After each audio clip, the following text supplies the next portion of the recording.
Really, I don't want me to tell you this one. My name's Lockhart and I'm the head of global sales at BAC.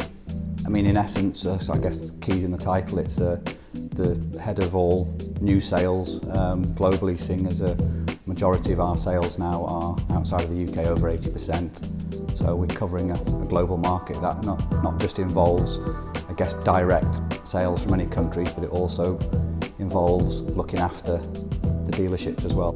It's pinpointing specific areas within the world that are going to be good for our sales, and that's really what we're going to push. So, and there's some places where we will have multiple dealers, not just one to service us. So I think we need to look after the dealers, give them the great kind of support that they need in order to sell the product. So that's what I'm going to be doing.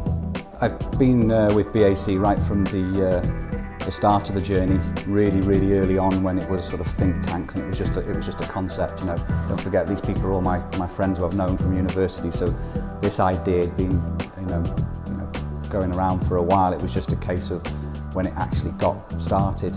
But I was there right in from the beginning, you know, and I was there in Stuttgart when Murray and Guy were sculpting on the little small clay sculpture which was down in a basement in the back of a car park outside of a studio.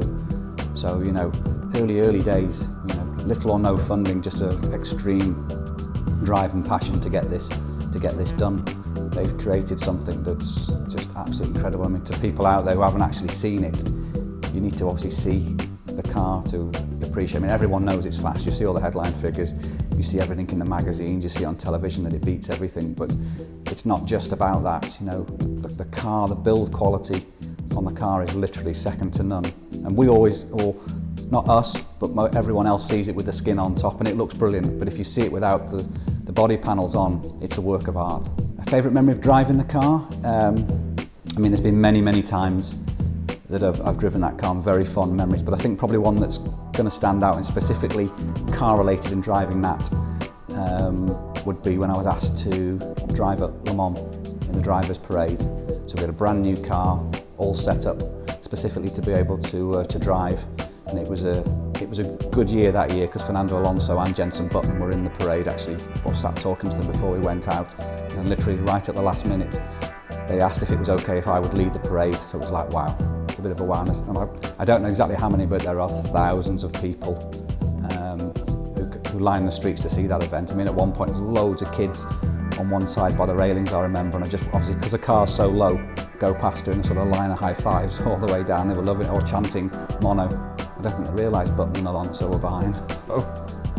So we had to drive back to Nice, and Neill said, you're going to have the best chocolate croissant that is available in the world. And it happens to be in a cafe on that road back to Nice. So we're like, well, that's absolutely fine. So we drive the car back to this cafe. And when I get there, it's just a van by the side of the road selling croissants and coffee. Absolutely nowhere to park. But across the road there was a car park.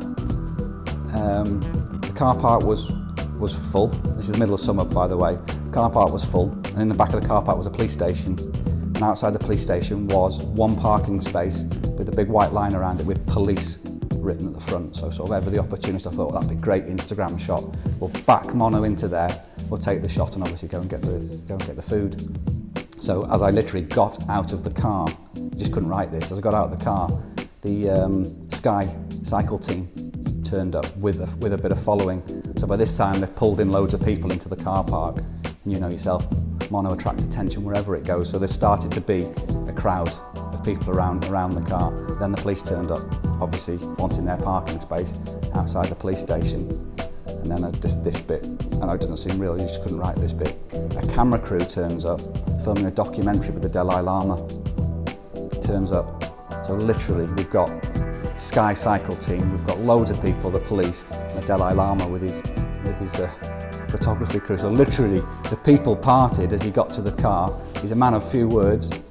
He talked to us, he blessed the company. And as I say, this is in the early days, the rest is history. And that's how it happened. And I have to say, it was the best chocolate croissant I've ever had. Okay, my first car that I owned had to be from Mr. Isagonis himself. It was the classic Mini So yeah, that was my first car. Absolutely loved it, and that's, I think, the inbred love of driving and handling, and just a great car. And that car, I had it was a standard 1000cc car, which obviously that's what it was insured as. And unbeknown to my dad, I'd taken the engine out. This is my sort of like mechanical background and stuff. That's how I do it. I took the engine out, I stripped it down, rebuilt it. It was bought a 1330. Cylinder head was a bit of work on the cylinder head as per the Dave Vizard book. High lift cam, and that's how I ran it. So it was a fast, quick Mini, but my dad thought it was 1000 anyway. When I was back at university, I'd left the car there, and he ended up using it, nipped to work in it one day. So that's got into trouble for that. I'm sure that's a question that loads of people get asked, don't they? That's how to, if I was to buy a car, how would I spec it? And the thing is, when the car was first designed and most of the shots were in that kind of like white and black, which we all agree it works fantastic in, but after now, the way things, so many of these cars are bespoke. You know, we use a very, very good procedure now in order to help people specifically design that car, livery and everything, how they want it. And I think now that I would go that way myself.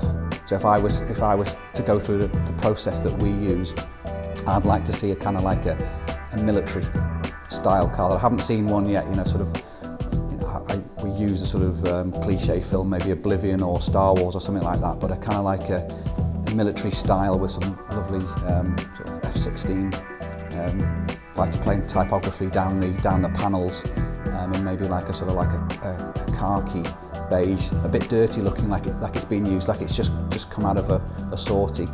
And I'd also like to see the lower bodywork quite often is visible carbon or painted, and is a contrast to the body. But I think maybe on a military vehicle it might be quite nice if the colour of the car actually went right down to the floor with some, I've not seen that yet, so that's probably the way I'd go. Guy called Robbie Savage, which obviously I look nothing like Robbie Savage thing, but I had very similar hair at the time, and I drove a bit of a pimped up Range Rover, so that's where I guess the similarities were. So yeah, I think we did use that a couple of times to gate crash a few events. Well, I'll say no more about it than that.